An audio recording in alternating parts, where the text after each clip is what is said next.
दिल देबै कोनो एक के से हो कोनो एक के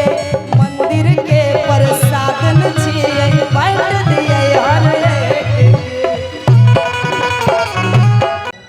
पूरा दुनिया हिला कचल देखी देखी के थाक गेलै सब आरे देखी देखी के थाक गेलै सब लागे कुछो हेरा क चले रे हमर लाल रंग के लहंगा पूरा दुनिया हिला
बड़ा ही प्यारा लाइन है जब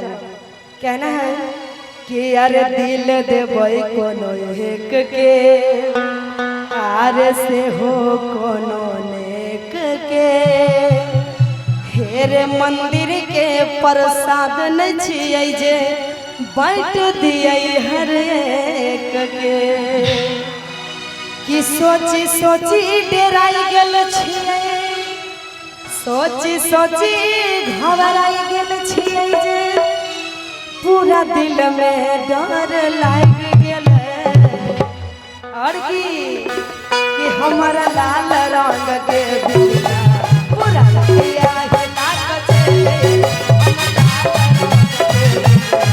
पूरा दिया हिला कचले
दिल में आग लग गेल कि हमरा लाल रंग के बिरिया पूरा दिया लाग चले लाल रंग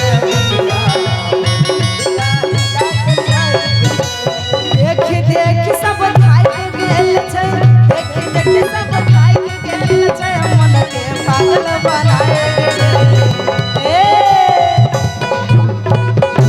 कि हमारा लाल रंग के लहला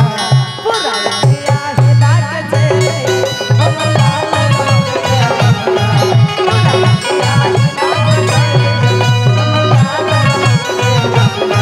पूरा हिला के चले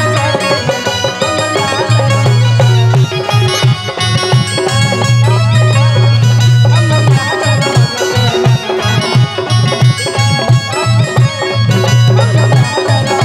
पूरा हिला के चले